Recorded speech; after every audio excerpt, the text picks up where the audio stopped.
right, everybody, welcome back into TK Wrestling, and we are back with Matt's air guitar and some Backlash reactions. Matt, what's up, man? How are you feeling after Backlash? Look, we're a few days late, but we are here, better late than never. We let it sink in, and there's some things we would have missed. Like, I wouldn't have known how bad Drew McIntyre's injury was, for instance. Or, I mean, or even that it officially existed at all, you know? I mean, so, I mean, there's some things that I don't mind waiting, you know? I don't have to be the hot take. I like to be in the reasonable, you know, like, thought about take for a second, you know? But no, I mean, look, Backlash was, what was Backlash? Backlash, how would I describe it? It was a bunch of entertaining matches that existed, you know, like, I don't know where the stories go from here, you know, like, especially a few of them, like some of them just felt like they happened, you know? So, but I felt like every match was pretty entertaining. What about you, Case? What you think? Yeah, I thought every match was pretty good. I like that with PLEs now. First of all, it ended really early, like you and I talked about. Yeah, no, I was stunned that it was like really early, over before 9 or whatever, you know? Yeah, 8:57. We were looking at each other like, okay, I guess that's it. And then even quicker, I drove home, got food, and by the time I got back home to sit down, the press conference was over. Well, that was premature. Yeah, I was like, okay, cool. Pressure's already over. So like, I was sitting back in my chair at home, finding YouTube videos to watch instead of watching the press conference. It was weird, but yeah, no, I thought every match was really good. I like that with these PLEs that have only 5 matches, all of the matches are given a little extra time to shine, and I think that every match really did shine in its place. I thought the card structure was really good. There was no match I wasn't, enjoying, so. Yeah. Well, let's jump into them then, because we start out with the Fatal 4-Way for the United States Championship. Jacob Fatu defending against Drew McIntyre, LA Knight, and Damian Priest. Now, Jacob Fatu did walk out of this victorious with the surprise debut of the currently keeping his name Jeff Cobb. Jeff Cobb, of course. Well, apparently they're saying that they're probably going to change his name. Right. No, he doesn't look like a Jeff Cobb, I'll tell you that much. Right. I've done it. What are his initials though? Is it like JLC? I don't know. I thought maybe he went by I thought I read somewhere his initials somewhere, and I didn't know if he went by that. But yeah, anyways. Yeah, I'm not sure. I'm not sure what he's going to go by, but the rumor was that Cobb was going to sign with WWE quite a few years ago. It never came to fruition. I think COVID was a big part of that. But for the longest time, Jeff Cobb was looked at as one of the most underrated free agents in the entire world. It's kind of similar to Jacob Fatu. And so if you go back and watch some of his work in New Japan and in Lucha Underground, you'll see a lot of what Jeff Cobb can do. Also, apologies. I was telling Matt, I'm pretty sick today, so I'm going to sound a little nasally, but yeah, I like that Fatu was able to get this win. I thought that Drew might have a chance to walk out of this and become Grand Slam, but then once he acknowledged that he might become Grand Slam on Friday, I knew he wasn't winning.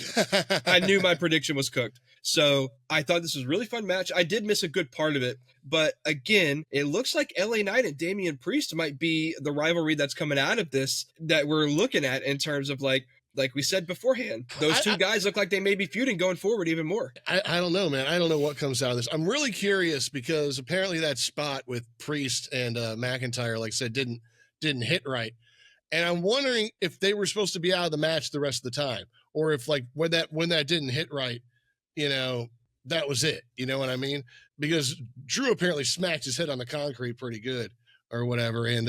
And Triple H said that Damian Priest had a tooth that he was hoping would firm back up in his mouth in the next couple of days. So I wonder if that, because that was a good spot. It was a great spot, and I love the guy in the shirt cheering it on the whole time. That guy had the best time on the planet. Yeah, it was like the Alexa Bliss guy, at SmackDown the other night, right? I just, look, I loved everything about this match. It was great. Everybody got to shine. And as you said, bringing in Jeff Cobb, it's the whole Solo thing, right? Like Solo is, I don't know, but it's like he's bringing up his own bloodline in a sense, right? He's bringing up his own guys. So, I mean, I don't know, like maybe we're wrong about this betrayal thing or whatever. Maybe it's just this weird energy. Maybe Fatu just eventually, goes away on his own. You know what I mean? Like breaks away, not because Solo sabotages him in any way. You know what I mean? Maybe it's more that like we saw at Backlash, just the fact that he interfered for the win ticked Fatu off, it seemed like. So Yep. maybe there's not going to be some betrayal, which I think makes it better. You know, I think because think about it, like if Solo betrays him, you hate, like Solo has no ground to stand on. You know what I'm saying? But if Fatu leaves the group or betrays the group or whatever, then now you've got the new bloodline has ground to stand on, in a sense. You get what I'm saying? So, well, I think I kind of disagree with you. I think that whenever it was, I don't think it was necessarily the frustration of Solo helping him win that we saw Fatu. I think it was the frustration of like, why didn't you tell me that Jeff was going to be here and was going to be a part of our group? I think that he maybe feels a little left out of the loop and is maybe a little pissed off about that. And so I think that we are still headed in the direction of the Solo and Fatu, turn against each other, however it may happen. But I think that you are right in the way that we're seeing Solo build up this little group again, because let's not forget, you and I aren't forgetting, but let's not forget, people at home listening, that the Tongans are still rehabbing their injuries.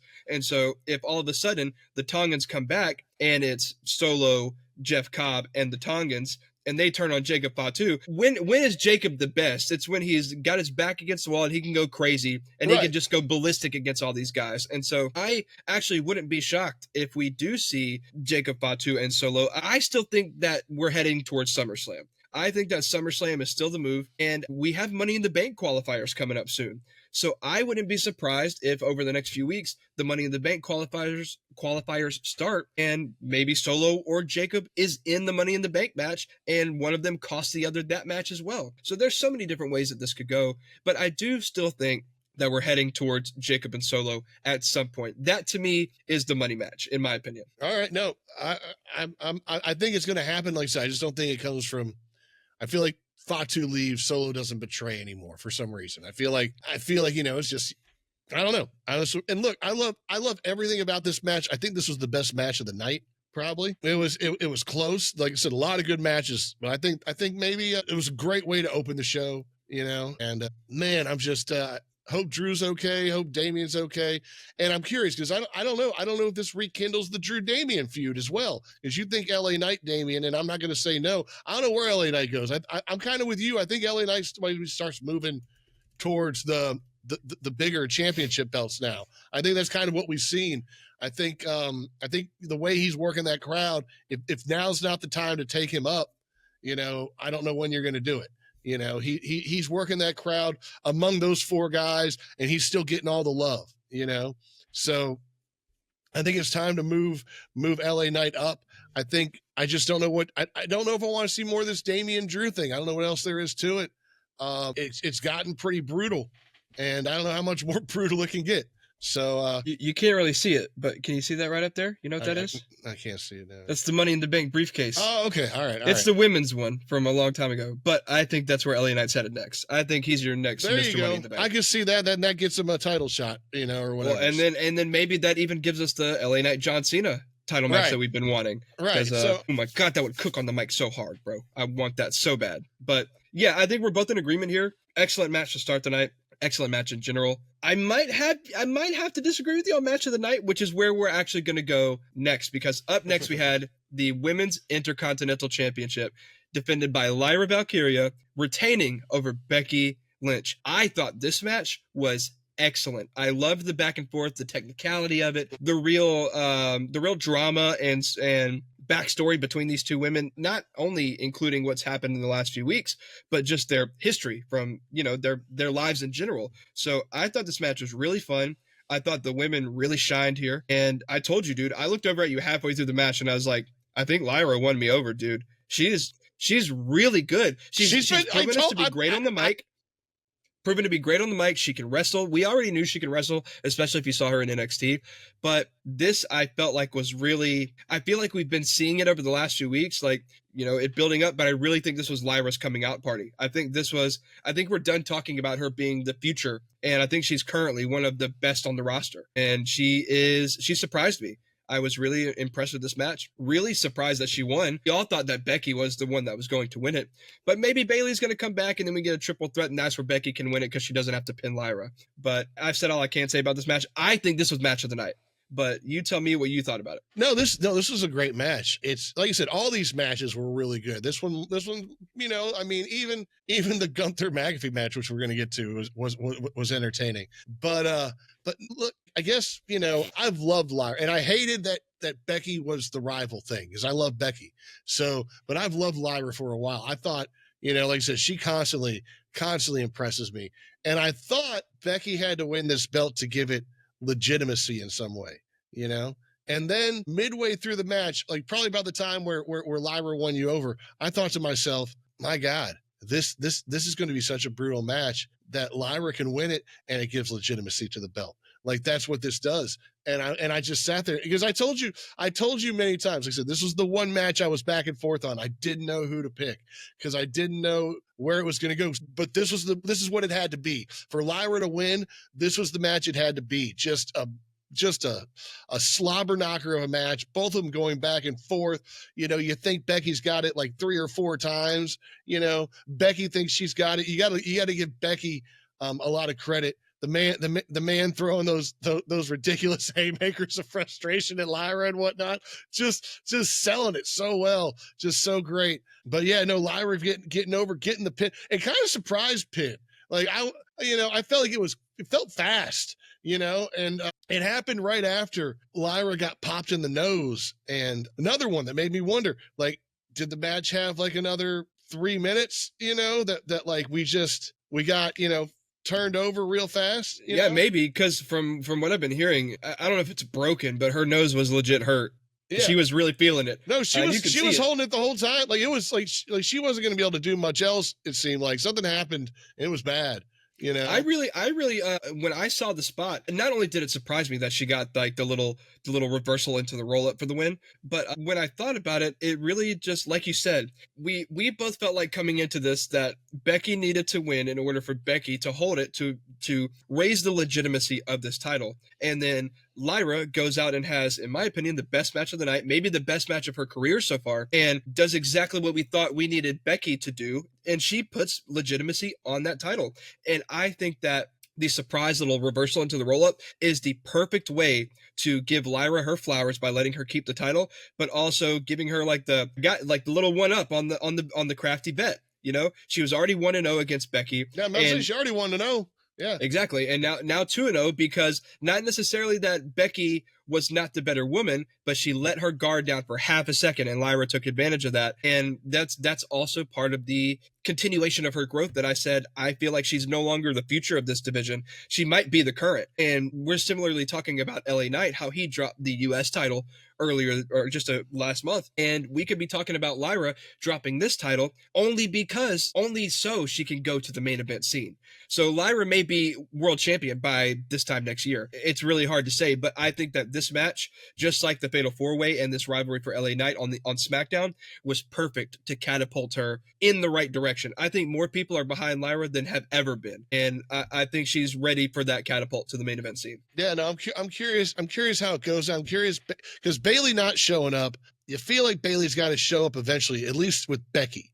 And now, why not with Lyra? Like, especially, but I don't know how much it makes sense in Lyra's story anymore, So we'll see. It could be that Bayley could come back and she still could be pissed at Becky for attacking her, but they could throw us a curveball and have Bayley still attack Lyra and still turn on her and be like, hey, look, I'm pissed off at Becky for attacking me, but this was actually my plan all along. I was going to do the exact same thing to you, Lyra.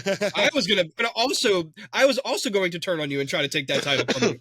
And so then we could have this weird dynamic of, it's a triple threat, and it's not necessarily 1-on-2, but these two women, and Bayley and Becky, across from Lyra, their ultimate goal is to take that title from her. And so now, while Lyra doesn't necessarily have two people teaming up against her, she has two of her biggest enemies that she has to face at the same time. Right. So I could see that being a route. Regardless, that would be fun. That would be fun. It'd be something different, and I think WWE is really into doing things differently nowadays. And I think that ultimately a lot of stuff I think is building towards SummerSlam, and I wouldn't be surprised if Lyra, Becky, and Bayley is the match for the title at SummerSlam. That's where I could see it going.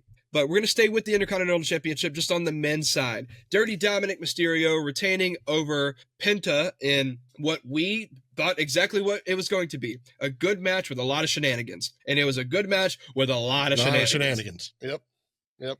I mean, look, Dom and Penta, we both know how good they are. And they put on a great match. It was really fun. We saw interference from Carlito, Finn Balor, JD McDonough, and then eventually we saw the loaded mask from El Grande Americano that cost Penta the match. Dirty Dom picks up the win.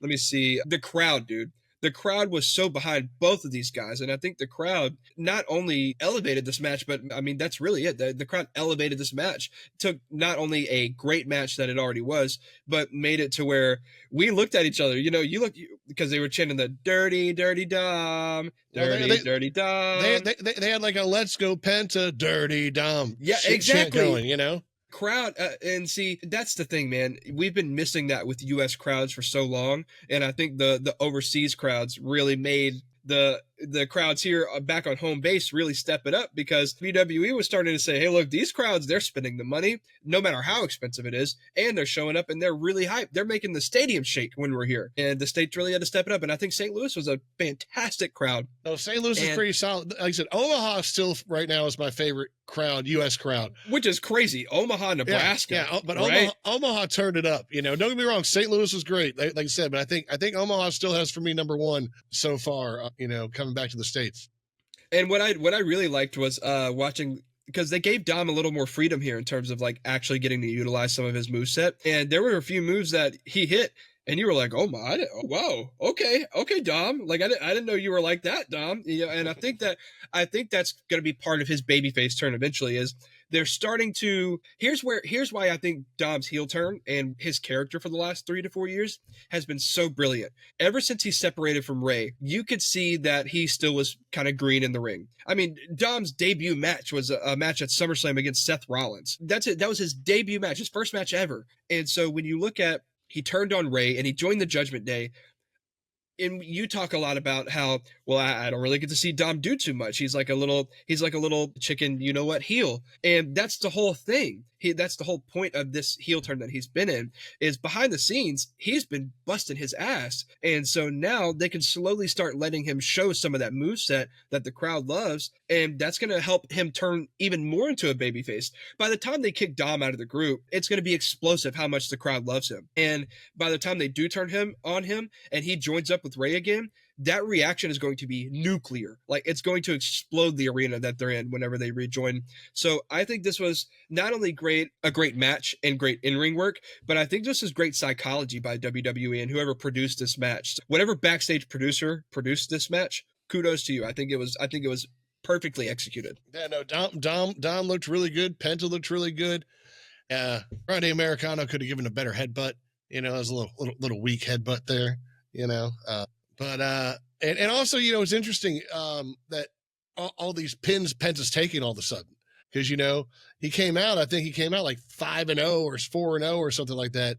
And I feel like he's taken, like, you know, 3 pins lately. Don't get me wrong. I mean, it's all shenanigans. Yeah. You know, but still, it's like, I'm loving Penta doing it. Like, you know, I mean, you know, taking 3 pins in a row or whatever, you know, that's just like LA Knight taking the pin against Fatu, you know, in the first match. Like, that was like one of my questions. Who's going to take the pin? You know, in these 4-way matches, especially, you know, who's going to take the pin? You know, so really, you know, really just enjoy watching Penta just keep hustling. Like I said, already going to be on Raw tonight. So sorry, I thought I was muted and I went to go unmute. But no, I'm actually looking at Penta's win-loss record right now. He is, let's find out. In WWE, he is, that can't be right. Has he had 13 matches already? Yeah, something like that. He's 13-8 currently. Whoa. Okay, 13-8. That means he's had 21 matches. He might have been. Yeah, that doesn't feel right.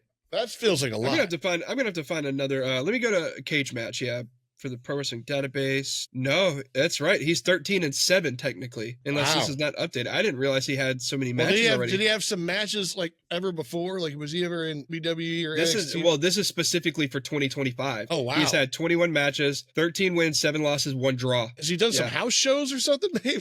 Maybe that's actually a possibility. I mean, but he's been wrestling. Yeah.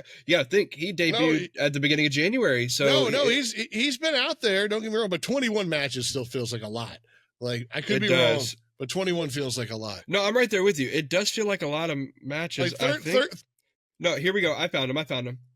So yeah. Okay, so Chad Gable, Pete Dunne, Royal Rumble, Ludwig Kaiser. He had a match on main event against Grayson Waller, which is filmed, I think, before Raw. Pete Dunne, triple threat, Joaquin Wilde on main event, Chad Gable, triple threat. Yeah, no, 21 matches, dude. And Shit. actually, and most of them have been on TV. Only two of them have been like pre-recorded. So like, I guess oh no, sorry. I see now. Two have been recorded on main event, and then one, two, three, four, five, six of them have been on live events. Even still, not counting those, he's been on TV for 13 matches. No, I mean I could see 13. That's why I said Yeah. he started out like 5-0, and now he's like, I mean, so I had him at like 10 matches, but you know, Man. I could see 13. Yeah. And man, that's crazy that he's been a workforce this year already. He's had so many matches. He's coming out, dude. He's all over the place. Well, and one thing I do like about Penta is he's been in the game a long time. Not only does he know how the business works, but he also is not scared to put people over. Because I mean, dude's 40 years old. He's not a spring chicken. But like, he's gonna come in and have great matches, but with his presentation and just the mask alone and how much the crowd loves him, win losses don't necessarily mean too much for Penta. Because even if he loses, especially when a lot of them are via shenanigans, I think he's gonna look great. And he even still have maybe another 5 to 7 years in WWE. So yeah, I think Penta's great. I think that he's taken a little more losses lately, but I think that the beautiful thing is on the other side of that, he doesn't look any weaker than he did when he was just winning everything. And we're gonna see him again tonight on Raw, which we'll talk about. Matt, do me a favor, bring us into the Pat McAfee and Gunther match, because man, dude, this was I expected this to be a beatdown and a squash, but this was, a lot of people are pissed about it because they think it was an insult to wrestling. But I think it was actually a really fun match, and I think that Pat got some cool spots off, but I don't think he did anything too crazy to make Gunther look like he was like out of his league or anything.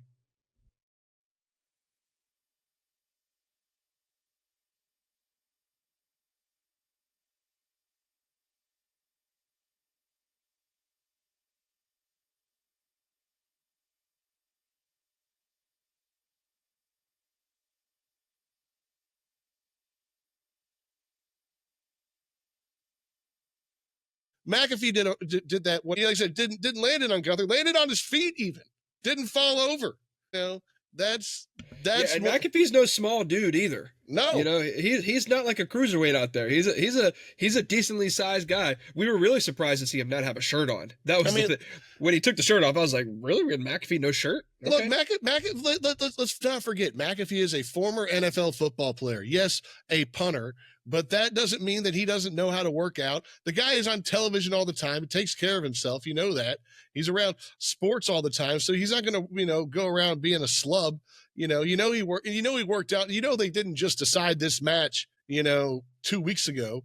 This has probably been brewing for at least a month or something, So, McAfee's been working out for it, so. Yeah, dude. And he's 6'1", 233 pounds. He's no slouch out there, dude. Like we've had world champions that are 5'8", so it's like, Pat is, I agree with you. I hate the narrative that this was damaging to wrestling, because I mean, I'm not going to buy that. Now, if you don't want to watch this match, that's fine.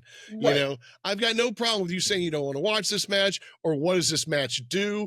Like, I mean, even Michael Cole and everybody was kind of like, "That's over. Just come on. We've made our point," and like that was the one problem with the match was that's what I felt like maybe 4 minutes into the match. I'm like, what's the purpose of this? Like, even if McAfee wins, then so what?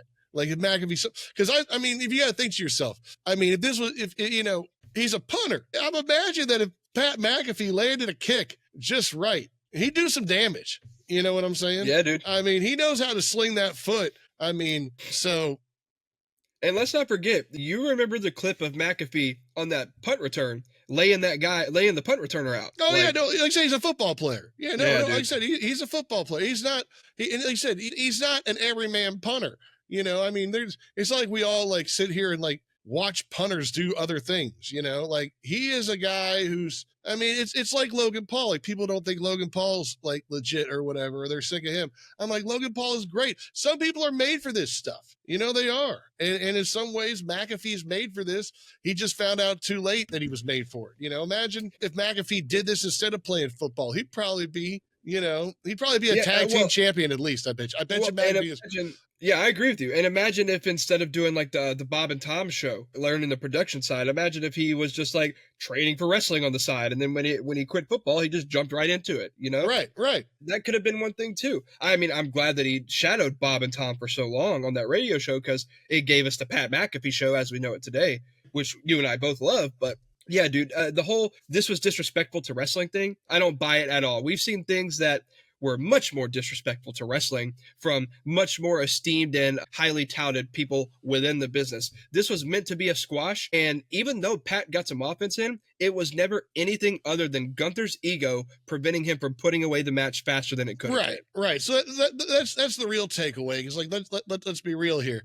What does this do for Gunther? I mean, and then what was that acknowledgement at the end? Like, I don't know. A little sign of respect, I think. I think it was just all right. But I mean, what are we supposed to take from Gunther? Like that, you know, like he respects McAfee now. Like he still didn't respect Jay, I don't think. You know what I mean? I think it's mainly that. I think that's WWE's subtle way of saying, like, by Gunther showing the respect, we're moving on from him abusing the announcers. Like, I think that's no longer going to happen, because, like, sure, Pat didn't win, but at the end of the day, Pat gained some respect, and it, you know, if nothing else, Gunther's like, all right, I probably don't want to mess with that guy again, because if nothing else, that was annoying to deal with. You know, and he gave up a lot more of a showing than we thought he would.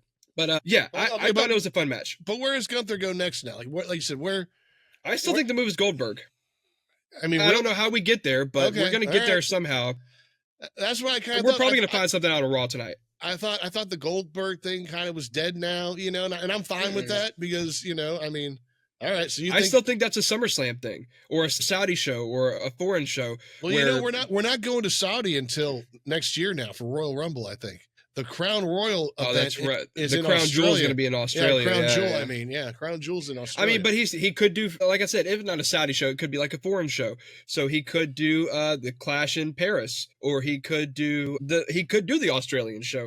Goldberg's not going to come back unless it's going to be the biggest show of shows. And if you're going to do it at SummerSlam, this year would probably be the best opportunity, since this is going to be your first ever 2-night SummerSlam.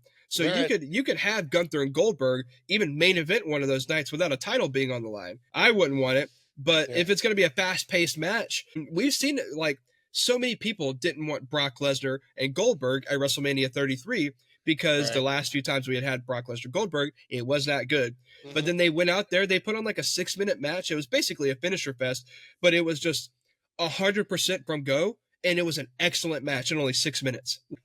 So if we're talking about a Gunther Goldberg match where, you know, you don't have to necessarily speed it up, but you can have Gunther kind of beat up on him for a while to where Goldberg doesn't have to get so gassed and move around so much. You know, you can do a lot of chops and a few big slams, and then Goldberg sells it for like 20, 30 seconds each time. Before you know it, we're 12 to 15 minutes into the match, and now they're working towards the finish. I think that's still the move. Where Gunther goes in between now and then, I'm not sure who it's going to be, but I'm sure the move is just going to be that he bullies someone so much until Goldberg shows up to defend them or you know, fight him off. That's where I think it's going. All right, so you still think Goldberg's coming? All right. Where do you see it going? I don't know.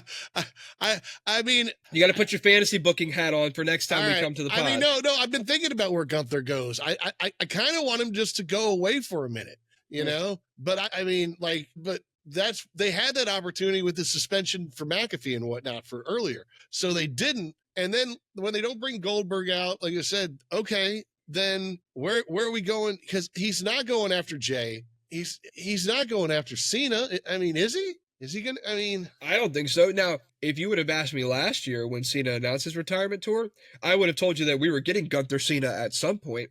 But I just can't see it anymore, dude. Especially since they're on separate brands. Like, unless John drops the title and then comes over to Raw to maybe try to go after the World Heavyweight title one more time, I really don't know. Yeah, I agree with you. I don't see Gunther Jay. I don't see Gunther Cena. Gunther Goldberg is the only thing that still lines up for me. And again, I don't know how we get there, but Wrestling 101 tells me there's a few different ways we could easily get there. All right. Well, I mean, hopefully tonight's Raw has a lot of updates for things that I'm not sure about, because that's one thing Backlash didn't do, especially with the press conference being what it was. There wasn't a lot of what's next on these stories. Like, what's next for Becky and Lyra? I'm really not sure. We have ideas that Bayley's going to be involved. What's next for Penta? I'm assuming, and we see now it's Chad Gable. I'm assuming now he's going more towards the American-made guys. Like I said, I really want that Chad Gable Grande Americano tag team match. Yeah, hey, real quick, because I know you asked me to talk about it recently, but give me your breakdown real quick. We're gonna segue for just a second, guys. So give me a second, but give me your breakdown of how you want that tag match to work out between Penta and El Grande Americano. How do you envision that? I mean, look, I mean, it's got to be eventually that. It's got to come to a head that you think they're the same. Like, I'm curious about Raw tonight, right? Does somebody come out dressed as El Grande Americano and screw with Penta during the Gable match? That's going to be a big question. But if that doesn't happen, and let's say Penta wins and because Gable has to lose then. So Gable loses, and then it's like, oh, see, and then somewhere the mask is, I don't know, or maybe somebody is just in the crowd, but you don't get up close. I don't know. Like, we got to see El Grande Americano tonight. We have to, but there has to be like this thing where it's like, nah, we know you're the same person, stop playing around, it's like, fine, I mean, it's got to be Penta and Ray, right? So you think that eventually maybe Adam Pearce will force Gable into saying, like, all right, to prove it to you, I'll tag with El Grande Americano to prove to you that we're not the same person. Or maybe Pearce will say, all right, if you swear up and down that you two aren't the same person, how about we get you guys in a tag team match? And you think it'll be against Ray, Phoenix, and Penta? Or God, what if it's something like, what if it's Penta, like, it's like, who do you want, Penta? Do you want Gable or do you want El Grande Americano? And he's like, I want both of them. Yeah. And it's like, I got zero fear. I want both of them. And now it's a three-man match, that way you don't have to worry about a tag. And it's just, I don't know. I mean, I think I see more of a tag match. I do. I'm just trying to figure out how to get Ray and Penta as tag partners. Since they're just brothers. That's what you can just put it on a PLE, right, and you can say just move one over. It doesn't matter. Well, and you don't necessarily have to move Ray Phoenix over permanently. It could be like a PLE, like, hey, look, I'm calling in a favor from my brother to come help me out. And whenever it's all said and done, Phoenix can go back to SmackDown. So that would be a great SummerSlam match, wouldn't it? I agree with you. We're eventually, I think, I'll ask a few people. 2.5 months away. It's in August, so two. I think that's a perfect build, for this, to get there, Or I think you and I once before SummerSlam, Money in the Bank before SummerSlam. Yeah, let me pull up the PLE schedule again. But I think Money in the Bank and Clash in Paris, I think, are before SummerSlam. I think it could also be a really good Money in the Bank, like, other match. You know what I mean? That could be a good Money in the Bank match. But I could see Penta wanting in the Money in the Bank, or Ray, or somebody. I don't know. So we'll see. Also, we are getting a Saudi show before. We're getting a Saudi show next month for Raw, then, or something, or SmackDown, or it's well, they don't have specific. Oh yeah, no, it's a PLE. Yeah, we're getting a PLE. So here you go. We do this every show. I'm just gonna print out a list eventually. We'll just have to have it in the corner that pops up. Yeah. We have Worlds Collide. That's gonna be June 7th. But the same day, June 7th, in LA. That's cool. So they're gonna have Worlds Collide at the Kia Forum in Inglewood the same day, probably earlier. And then Money in the Bank will be in LA. So they're going to be right down the street from each other, basically. Oh, wait, when's Saturday Night Main Event? That's like in 2 weeks. That's 2 weeks. Yeah. That's May 24th. Yeah, I'm about to say that's next. That's Yeah. So May 24th, which we did get confirmation that Jey Uso and Logan Paul will be on that. But yeah, before SummerSlam, we have Worlds Collide and Money in the Bank on the same night. And then on 3 weeks later, we have Night of Champions in Saudi Arabia on June 28th. The rumored Evolution pay-per-view for all the women will be July 5th. Another Saturday Night's Main Event on July 12th. And then SummerSlam on August 2nd and 3rd. So we've got 3 PLEs, 2 Saturday Night Main Events in between. So we have a lot of content and a lot of places that this stuff could go. But I think you and I might make a video soon of our way too early SummerSlam predictions and just try to predict the matches, and then just way too early booking. Yeah. Yeah. Yeah, and then after the fact, see how right or wrong we were. All right, well, let's jump into, since we've segued enough, into the main event for the last time ever? Question mark? Probably not. No, Just probably not. defending and retaining the Universal, or the undisputed, sorry, WWE Championship against Randy Orton. Again, one stat that blew me away, Matt, was coming into this match, they were tied in their series 1-on-1, and I thought that was like, that blew my mind. I can't believe they didn't talk that up prior and really push that point home, because to consider that they haven't faced each other in like 10 years, and then you fast forward all this time and they've been tied head to head this whole time. I think that's just like, it's like when the Packers and the Bears were tied at 100 wins each in their rivalry against each other. So I thought this was a really good match. I thought that Cena's pacing was much better on this match than it was for WrestleMania against Cody. I thought he moved a lot better. He makes the joke about the hair transplant that he said at the last post show or whatever, and it looks like it's really working for him. He looked good. I just wish he would. I made a joke. I wish he wouldn't go out there like the fellow Irishman that I am and maybe tan up a little bit. Yeah, he was starkingly white. Yes. Yes, especially comparatively to Randy. Right. Because Randy was dark. You weren't confusing those two by any means. No, and it's so funny. I was telling you, it's so funny seeing them, their stature so completely inverted. Because back in the day, Randy was like, not like slim or like scrawny or anything, but he was like 50 pounds to 60 pounds lighter than what he is right now. He was much more like a Viper. Like the Viper exactly name made a lot more sense. Exactly. So it's just, now he's like a steamroller. Dude, he's like 285, and he's just massive next to Cena now. It's crazy, but I thought this was a really fun match. Gotta be honest, man, I just don't love the belt shots as the finishes. I get it, what he's doing, ruining wrestling. He's winning with the belt shots, but this is the second PLE in a row over Hall of Famers, arguably, because Cody's probably going to go in and Randy's definitely going in. But this is the second PLE in a row that he's won with a belt shot and won on a delayed 3 count. Like, the ref wasn't there immediately to count the 3 right after the belt shot. It was belt shot, pin him, ref crawls over and slowly counts the 3, and he still gets it. And I'm like, are you expecting me to believe that the belt shot is more dangerous than Cody taking 4 AAs at WrestleMania or Randy taking all these? I don't know, man. It's just like, we've seen belt shots not win matches for so long, and maybe that's what they're doing. They're rewriting the narrative about the belt shots to win matches, because it is an old classic cliche thing to do for heels. I don't know. I didn't necessarily love the finish, but it's not as bad as WrestleMania's finish. So I won't let it deter from me liking the match as much as I did. I thought it was a fun match, especially how slow we expected Cena to move. I love that there was no outside interference outside of like R-Truth, but R-Truth. That was, that was, I meant mainly in terms of Travis Scott. I'm glad Travis Scott didn't show up again. I'm glad that was R-Truth and not Travis Scott. Yes. Yeah, because I think the R-Truth narrative actually has a lot more legs to it than people think. And we'll really have to wait till SmackDown to see what happens. But I don't think that R-Truth is going to shy away from still being on John Cena's side. So even after the press conference. But I've talked enough about it. I thought it was a good match. I thought these two's chemistry has not dissipated after all this time. And it was really fun. So, Matt, let me know what you thought about the main event. It was better than I thought it was going to be. I'll admit I went in with slightly lower expectations, wondering, like I said, I was like over under 12 minutes, and this ended up almost going 30 minutes. So much longer match. I wasn't too thrilled about the R-Truth thing. I hear rumors that it might be Cena R-Truth at Saturday Night Main Event.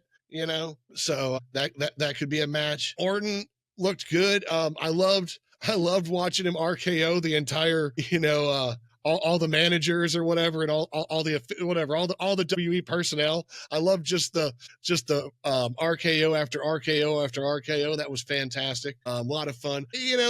But I think we knew that Cena was going to win. For me, the biggest takeaway is the aftermath. Like they even cut back, right? Like, we thought it was over, and they cut back to Cena at the ring. Because maybe it's not over, maybe the camera's going to keep rolling, and I said this from the beginning. I go, I don't know what this heel turn's going to do to Cena. Is this the way you want to go out? Is this and I can't tell. I mean, talking about Paul Heyman going for an Emmy, like Cena, I feel like won an Emmy Saturday night at Backlash just with I couldn't tell what was going on in his head, whether it was true, false, if he's sitting there regretting it, as everybody's chanting thank you, and whatnot. you know? Well, and you know what I think is so beautiful about that moment, because you're right. After the match, it was his eyes were all red and kind of watered up. And I think that this is actually going to help further his heel persona, because, we're all human. We've all lived life. But he said his biggest reasoning behind this is that he is here to show us how much of a dysfunctional relationship this is. And what is more 101 than a dysfunctional relationship than when you do something nice, the people that usually don't show you enough sympathy or kindness, they start cheering you all of a sudden. So I think it's, at least in my viewpoint, the way I look at it, it's just emphasizing more of the dysfunctional relationship. They hated him so long, and now he's over it. He's let the animosity towards the crowd just boil up. But now that he just had this really good match against Randy Orton and they're all cheering his name, he's like, man, maybe they do love me. And he's like, no, no, no, no, no. I gotta stay, firm in my stance that I don't like these people anymore and that they did me wrong. And I think you're right in the way that eventually he is going to start questioning, like, man, maybe they do love me. Is this really the way I want to go out? Is this the way I want to leave my legacy? Is this the way I want them to remember me? So I think it's a bunch of things going all at once, and I think you're right about a lot of it. I mean, I just imagine what John Cena is like as a person. The guy who's done more Make-A-Wish Foundation, whatever, meet and greets, whatever. He's got more wishes than anybody. Yeah, granted more wishes than anybody. Like this guy, who I gotta believe has just the biggest heart on the planet. I gotta imagine this is just tearing him apart in some ways, in ways I don't think that he knew he was signing up for when Triple H and The Rock and whoever sat down and said, "Hey, John, how about we try this heel run finally?" Right. I don't think, so I'm just curious. I'm curious how much of that, like I said, he's really feeling, and how much of that is just fantastic acting, and how much of that is, like you said, stealing the Emmy from Paul Heyman right now. So yeah, somebody's got to win an Emmy from WWE eventually. Somebody. All right, well. And then at the press conference, just slamming our Truth. Yeah, poor guy. And that stage looked sturdy, dude. Like when he took that ball and he hit, I was like, ooh. Like I just know that stage did not have any give. So yeah, wasn't it during their match that did Orton throw him on the? Was it that match that Orton threw him on the table and the table didn't break, the announcer table? Yeah. And I'm like, God, that hurt. Because that table didn't break the way it was supposed to, and then it broke 3 seconds later. It's like, yeah, that's not the way it's supposed to be. Yeah, so R-Truth running in at the at the most inopportune time for Randy, of course. And I even told you at first, because I didn't really see his face or anything, and I just saw the hair hanging down, and I was like, is this Travis Scott, bro? Like, for real? And I'm glad it was R-Truth, because I like that narrative a lot more than the Travis Scott narrative, because we don't know what the hell Travis Scott is doing here. But at least R-Truth, we know, we have some backstory, we have some lineage there that we can look back on, and that he's always been John Cena's #1 fan, and he had that heel turn. Like, that's what a lot of people think we're getting towards, is R-Truth turning heel and joining up with Cena to help him out. Because you think Truth is funny and good as a babyface? R-Truth is the best in his career when he's a heel.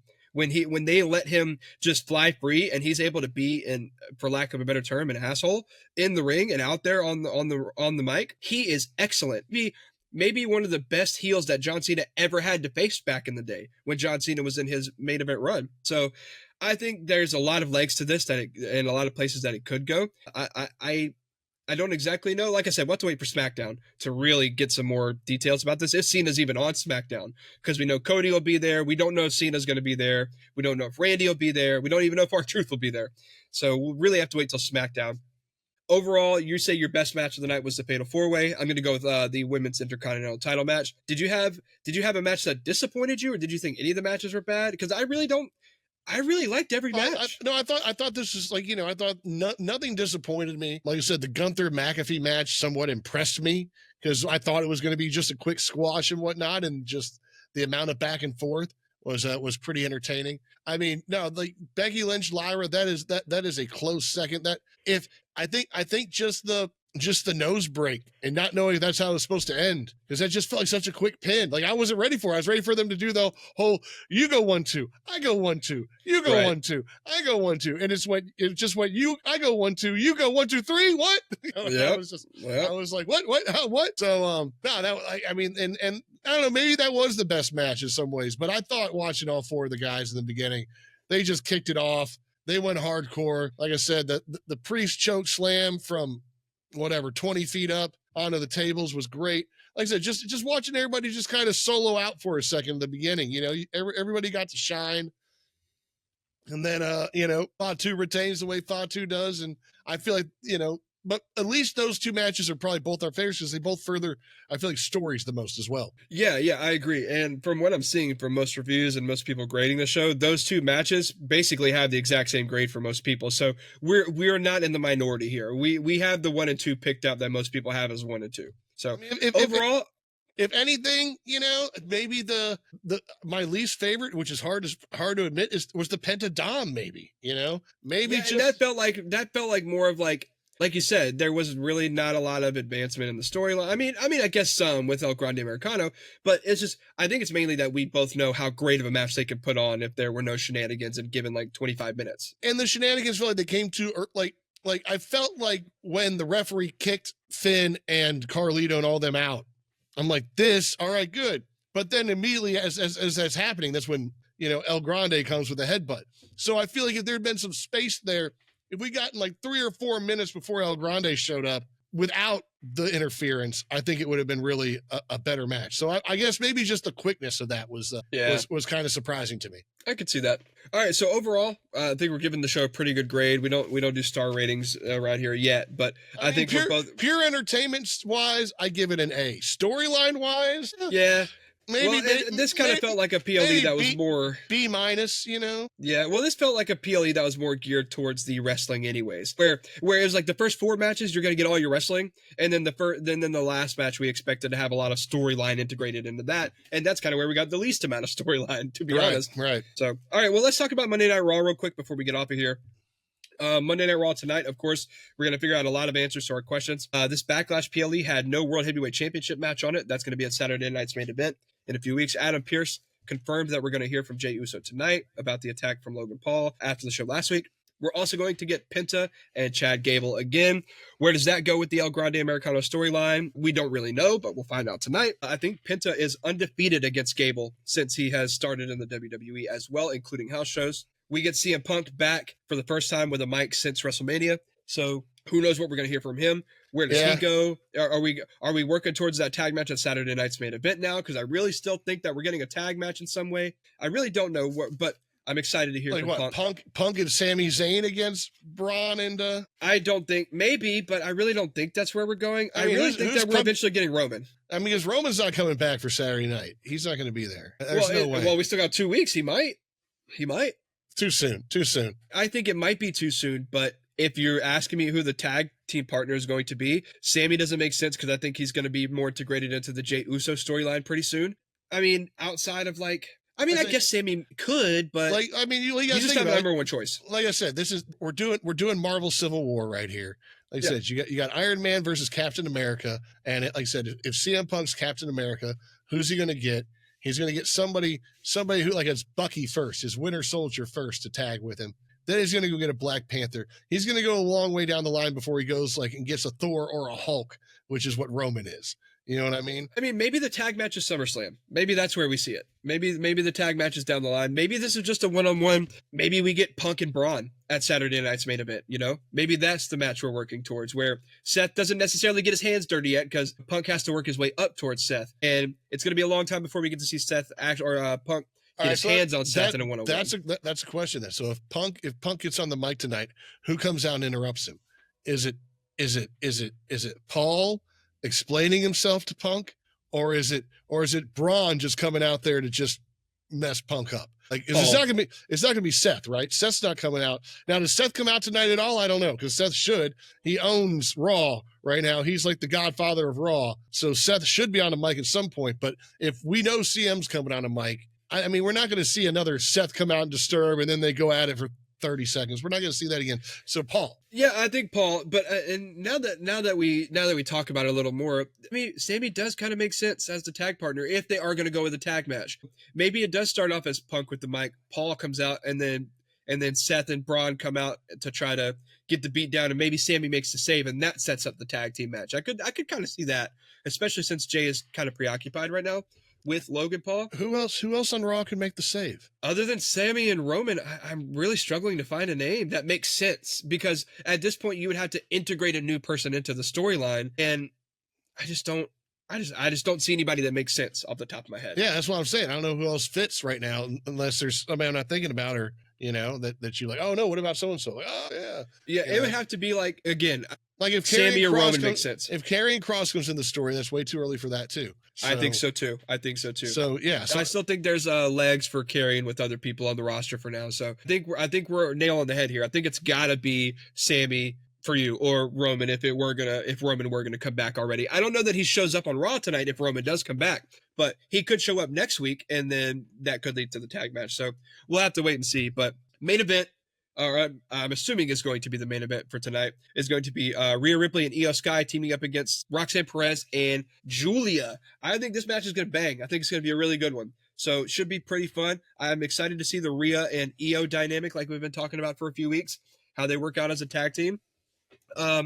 My Wrestling 101 gut tells me that Rhea and Io are going to stand tall, because Roxanne and Julia stood tall, or had their knees on the throat of Io last week. So I think Rhea and Io are probably going to win here, and I don't know where that leaves Io going forward. I don't know what we do here. Could we be getting a fatal 4-way at some point for the title, or I really don't know. We got to get a friendly Io versus Rhea again.